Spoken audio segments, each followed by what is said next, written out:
O Eden, pasok ka muna.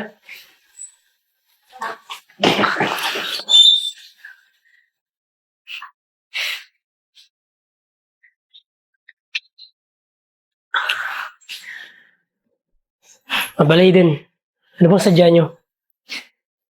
Francis, hindi ko na kayang ilihim sa iyo eh. 5 buwan na akong nagbubuntis at ikaw yung ama. Ano?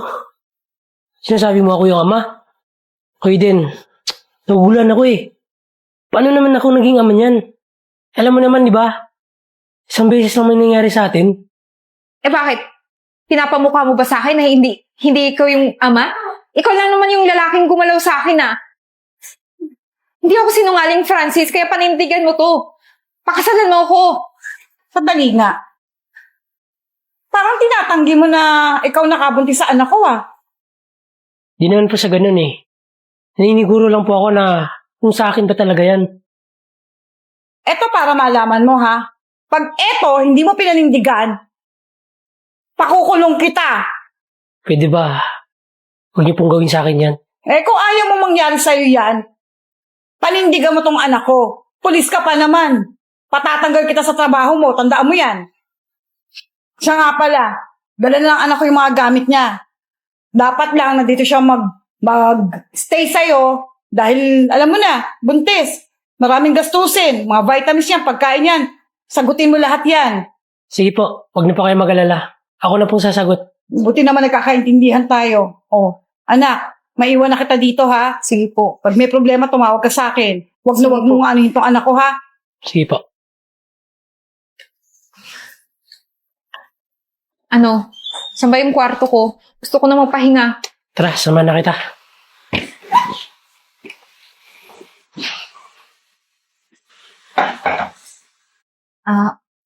Francis, nakakahiya pero kailangan kong humingi sa'yo ng pera pang check up ngayon eh. Ay, yung pera. Pala nakalimutan ko ibigay sa'yo eh. Sumawad na kami kahapon. Bali, ikaw na lang parang gumastos dito ah. Tsaka, pang-check up ni baby. Pala, sasamahan na kita. Hindi na kailangan. Ako na lang magpapacheck up. Nagpasama na rin ako sa kaibigan ko. Alam ko namang busy ka sa trabaho mo eh. Ganun ba? Sige, balita mo na lang ah. Anong kalagayan ni baby? Sige.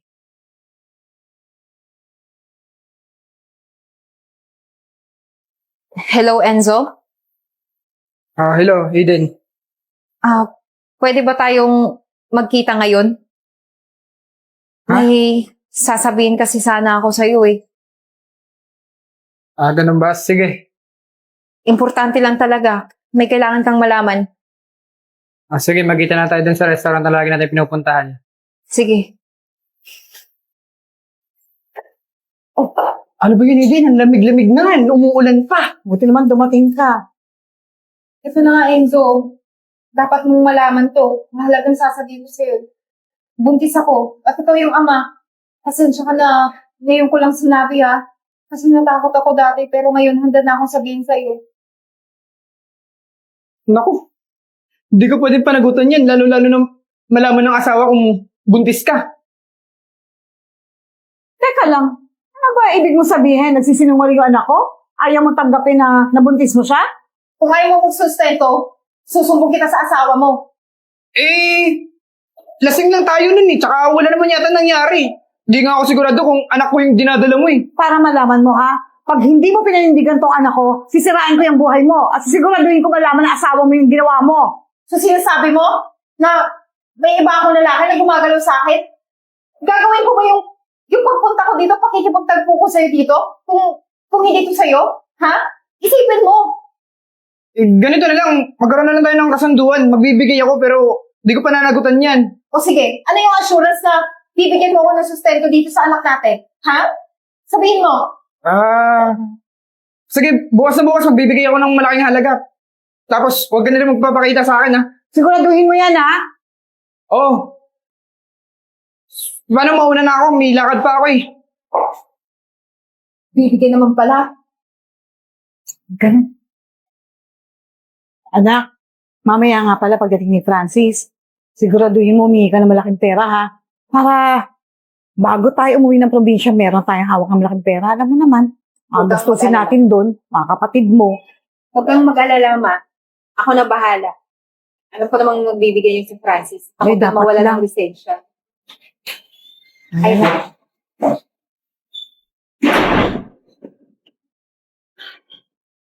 O Eden, ba't nandito yung mama mo?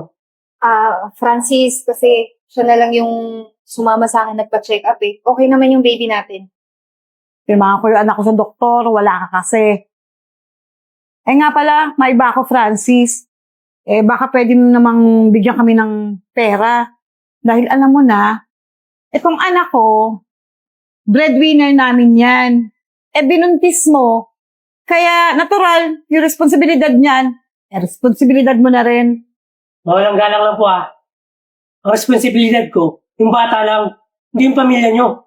Tsaka, mahiya naman po kayo. Lahat na lang, iasa nyo sa akin. Eden, ano to? Bakit? Gusto mo ba ako yung magtrabaho, ha? Tingnan mo, buntis ako. Gusto mo bang malaglag yung bata, ha? Yung anak natin? Hindi mo naman pala naiintindihan eh. Si Eden nga yung bumubuhay sa amin. Eh binuntis mo. Eh di natural. Ikaw na ang sasagot sa buong pamilya namin. At saka teka nga lang ha. Dapat nga pinapakasalan mo tong anak ko eh. O mamili ka. Susustentohan mo kami o pakakasalan mo si Eden. Ano? Pumili ka! Sige po. Sisend ko na lang sa Gcash. Kailangan nyo. Aasahan ko yan ha. Tsaka lakihan mo. Dahil maraming kapatid yung si Eden na kailangang kustusan. Sige po. Susustentahan ko na rin yung bata. Isa na pakasalan ko siya. Hindi ko naman mahal. Eh yeah, at least nagkakaintindihan tayo. Asahan ko yung bigay mo ha. At least magbibigay siya. Oh sir, ano po bang may paglilingkod ko sa inyo? Okay sir, may problema kasi ako eh. Meron kasing babaeng hinuhututan ako. Napag-usapan namin na bibigay ako ng malaking halaga. Pero yung nangyari, binabantaan yung buhay ko. Saka, sigurado naman ako sa sarili ko na hindi ko anak yung pinagdadala nun kasi baog ako. Ganun ba? Kung scam ka ata. So, pwede mo ba akong samahan doon? O makipagkita sa sinasabi mong babae? Sige po sir, tatawagan ko po siya ngayon. Makipagkita po ako sa restaurant. Para matigil na po yung kalokohan nila. Sige, sumama mo na ako ngayon para gawa natin ng paraan yan. Sige Para po. mahuli na agad. Enzo, mabuti naman sumipot ka. Nasaan na pala yung pera? Di ba malaki na nabigay ko sa inyo? Ano yun? Ang usapan natin, magsusustento ka. Eh, kulang yun eh. Di ba may kasunduan tayo? Na pag nagbigay ako ng malaking halaga, hindi nyo na ako papakailaman. Teka lang, di yata tayo nagkakaintindihan. Ang pinag-usapan natin, kung ayaw mo malaman ng asawa mo, yung mga pinaggagawa mo, susustentohan mo yung anak ko. Kahit anong sabihin nyo, wala akong pakialam. So gusto mo talaga magkagulo? Bahala kayo. Wala Pero, kang alam, ha? Tingnan mo! Binuntis mo ko? Hindi mo ko ba nanagutan? Hindi mo ba ibibigay ang gusto namin pera na dapat sa bata, ha? di na ako magbibigay. Tsaka ito pa, may sorpresa ako sa inyo. Professor Francis, Francis, Ang liit talaga ng mundo, no? Ba't nandito yan? Sa isang babae lang pala tayo, nagsusustento. Francis, ano man yung sinabi niya? Huwag kong maniwalaan. Pero ang totoo, ikaw talaga yung ama nito eh. Ikaw yung ama ng dinadala ko. Okay din. Tama yun yung pagpapanggap mo. Tama na yung pagluloko mo sa tao. Ano to? Ano mo? Faster na ng tawa nito, no? Hoy, kayong dalawa, tumigil na kayo. Kala niyo siguro mauuto niyo kami? Sa mga ginagawa niyo? Sisiguraduhin ko na mabubulok kayo sa kulungan. Francis, pag-usapan natin to. Enzo! okay sir, damputin mo na yung mga yan sir. Ano ba magpapaliwanag ako? Kasi ito kang paliwanag.